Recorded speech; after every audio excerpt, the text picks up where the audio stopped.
سلام دوستای عزیز، خوش آمدید به یک از برنامه دیگر ما. امروز دوستای عزیز میخواهیم افمیوه تهیه کنیم و برای خرید افمیوه میریم به طرف دانباغ. قسمی که شما دوستای عزیز میبینید سرک های دانباغ که به طرف جستون میریم جور شده.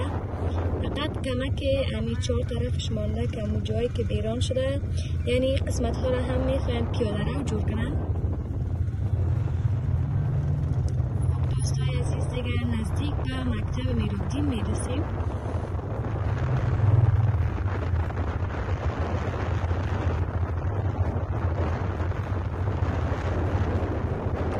بینه‌های عزیز، زیادتر جایی که سرکایش خراب بود جور شده، زیاد جای رو جور کردن، ولی یکانا مشکل ایست که همین مردمی که بیکار هستن اونا هم کار پیدا کردن، یعنی بهشون کار مساعد شود دیگر بهترین حکومت را پیش میبرن.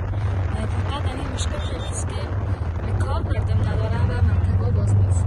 مکتب باز شود و همه چیز به نظر من جور میشه، چرا که ما شما مسلمان هستیم، حتما حجاب خودم رعایت میکنیم دوستای عزیز.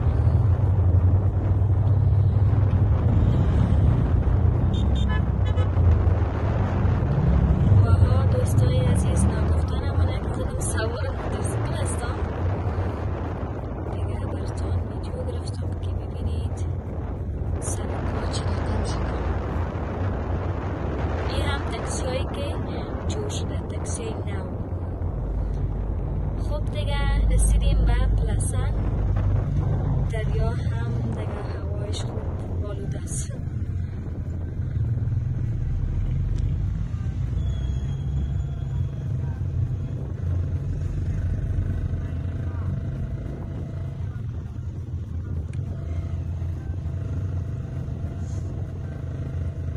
قسمی که میبینید همه مردم به امون روزگار خود پیش میرن، به زندگی گذارن پیش میرن مطابق امون.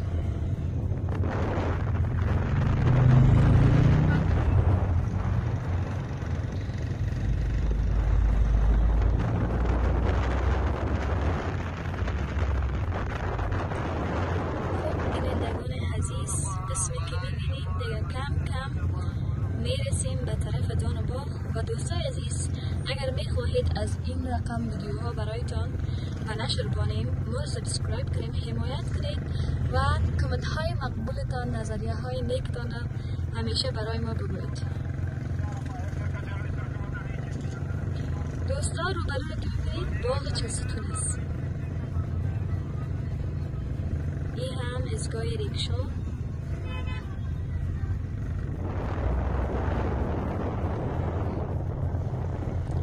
چقدر خوب مثلا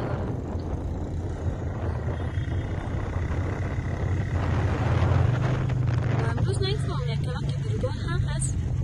دوستا، درختایی که میبینید از سمت باغ است. چرا که روزگار مردم بسیار زیاد خراب شده، بسیار زیاد روزگار مردم خراب شده.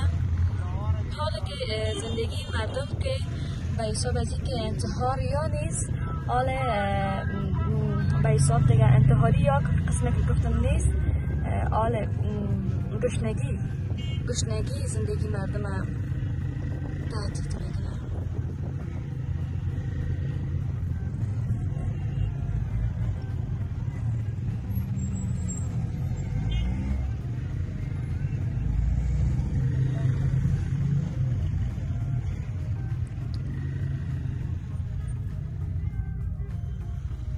خب دوستای عزیز، رسیدیم به دانباغ، به همون جایی که میخوایم افمیوه بگیریم.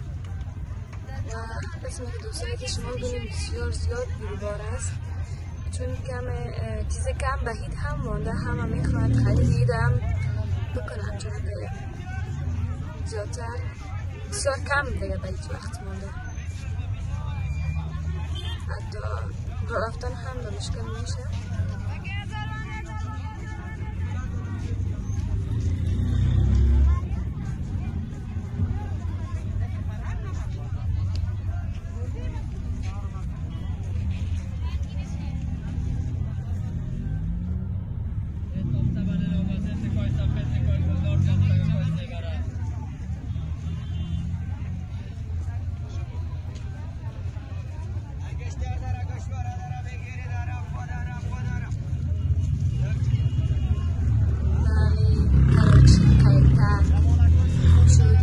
دستبند همه چیز که میبینین هست دیگه، چون کراچی در سلسله که از بیرون است دیگه. ترمز ها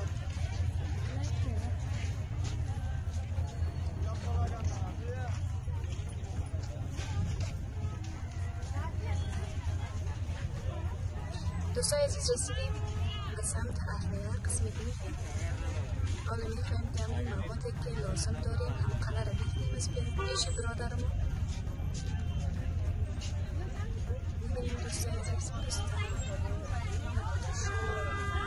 گلاب، چارمغز، خرما، یه هم میبینیم خشک برایت.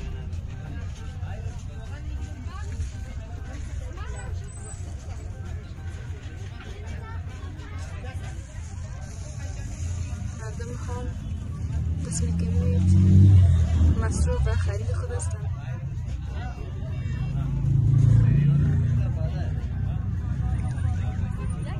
و به خاطر سال نو مردم از پالک میگیرن، گندنه میگیرن، چرا که رسم رواج است که در شروع سال مردم سبزی پخته کنند که تا آخر سال سبز و خرم بمانند.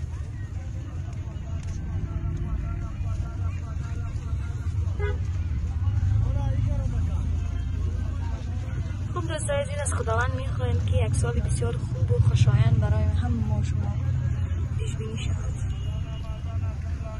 یم ترکاری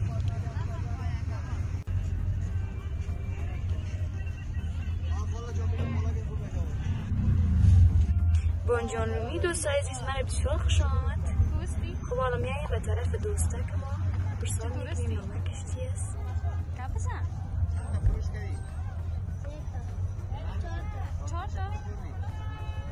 دانی چند است؟ چند تا فروختی؟ 4 تا؟ باز پیسش کجا میبری؟ خانه میبری؟ با کی میتی؟ چند نفر هستین در خانه؟ 1 نفر؟ 8 نفر؟ چند تا خور داری؟ نداری خور؟ 8 برادر هستین؟ خب دوستای عزیز یادتر یوسف جان اذیت نمیکنین. میریم به طرف یوسف؟ به طرف خانه دیگه. البته چرا که خرید ما تمام شد.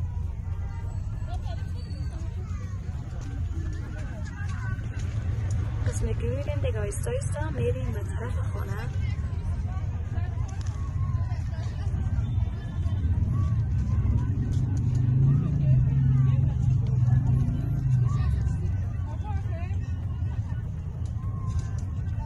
همه چیز دوستای عزیز در دهن باغ فریمان بود، یعنی بسیار زیاد.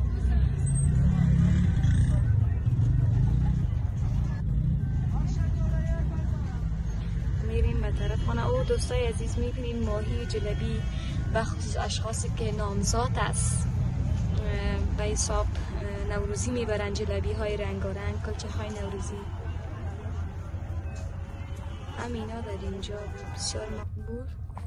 خب یک سلام دوباره بینندگان عزیز. امروز قسمی که شما دیدید ما رفته بریم بازار برای خرید 7 میوه، چون که سال نو هست. ما امروز میخواهیم به شما تهیه 7 میوه را بگوییم که شامل کشمش است، چارمغز، بادام، سنجد، غلنگ و کشتنی باشد.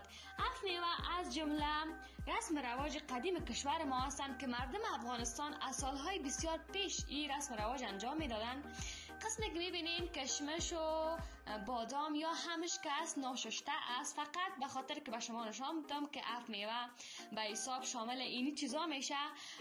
ابتدا هم از یارا میشوییم و بعد از 2 روز یا 3 روز اینا در آب تر میشه تا که امو شیرنی خود بکشه. خب دوستای عزیز، حالا میریم میبینیم که چه قسم میره میشوییم. خب بینندگان عزیز، حالا که بر شما گفته میریم به طرف شستن 7 میوه.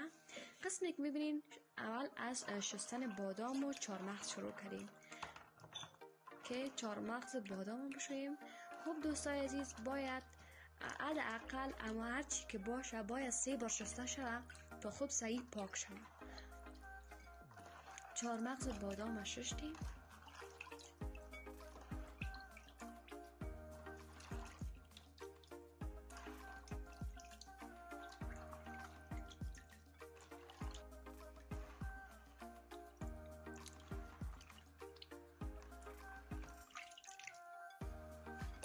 بله، شستن بادام خلاص شد و حالا شروع میکنیم به شستن غوله.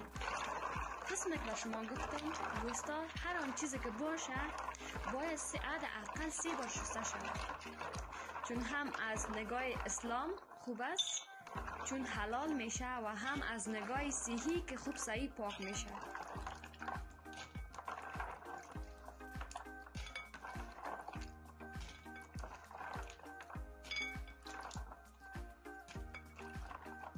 دوستای عزیز، قسمی که شما میبینین ما 2 بار امی میوه را شستیم و حالا من به شما به خاطر که شما ببینین طریقه سیومشه که بار سیوم است به شما نشان میدم.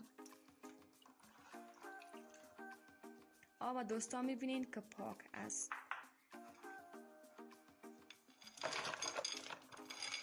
بله، حالا کشتره میشویم.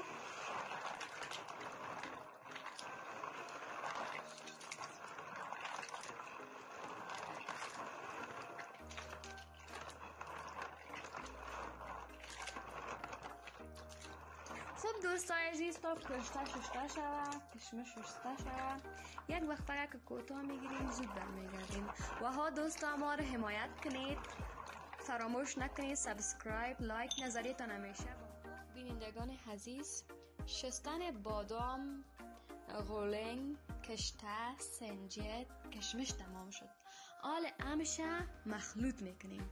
اول در ابتدا کشمش با مقدار آب که انداختیم علاوه میکنیم. بعد از او سنجد. خب مهم نیست که باید به ترتیب همش پشت در پشت بفته، میوه باید همش مخلوط شود.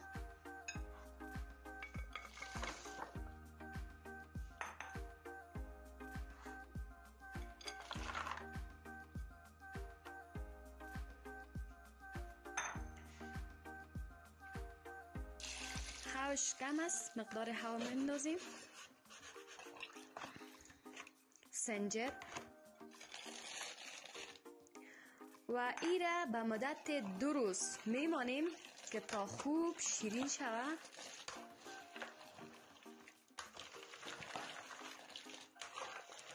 و ازش بخوریم.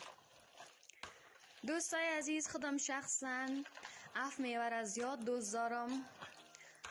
خدا کنه که شما هم، البته که جور کردن اف میوه را همگی یاد داریم، چرا که بخصوص افغان ها خب همگی یاد دارن، چرا که همیشه آماده کردن.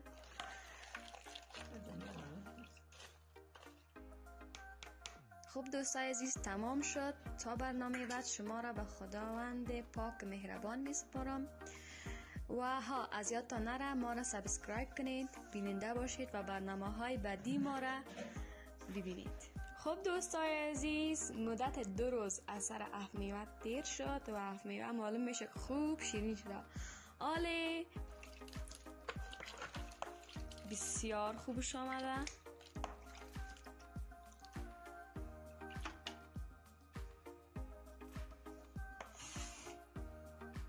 بس حالا میخوایم بخوریم و ببینیم که چی رقم مزهش آمده.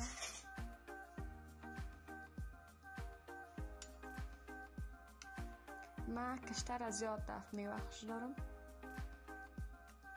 شما دیگه نمیفهم.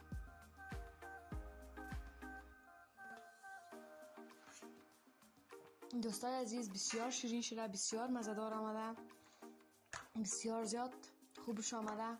امید که شما هم کسانی که دور از کشور هستند، دور از وطن خود هستند، به یاد این رقم اف میافتند. و این از رسم رواج ما است که ما افغان ها همیشه در سال نو، بهار نو، از اف میوه تهیه میکنیم. خب دوستان عزیز، شما را به خداوند یگانه میسپارم و و ما را حمایت کنید، سابسکرایب کنید، لایک کنید. نظریتان در مورد از این که چیزی که خوب بود، خوشتان آمد، هر آن چیزی که بود به ما نظریت را بدین. خداحافظ.